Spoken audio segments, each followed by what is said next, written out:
भारत वर्ष मुक्ति आंदोलन अन्य जननायक प्रबाद पुरुष स्वाधीनता संग्रामी विजुआंकर प्रतिमूर्ति की आज जो भली भाव में बलांगीर जिला पाटनागढ़ ठारे जाली दि जाइए ताकू मु तीव्र निंदा करुचे।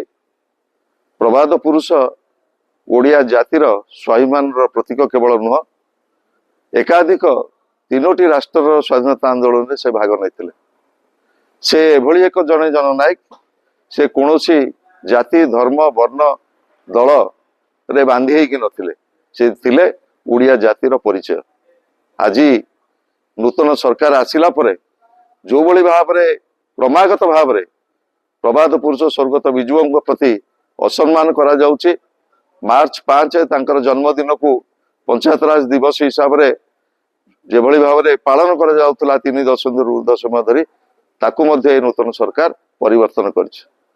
आज सबुठारु दुर्भाग्यर कथा बलांगीर जिलार पाटनागढ़ ठारे प्रबाद पुरुषंकर प्रतिमूर्ति की जो भली भाव में जाली दि जाइए आर मु तीव्र निंदा करुचे एवं मोर दाबी रहिबो तुरंत जो अपराधी मानकु गिरफ करा जाऊ एवं एभली कांड जदि बारंबार जारी रहे स्वाभिमानी ओडिशावासी एवं अगणित स्वाभिमानी जनसाधारण यार उचित जवाब देवे।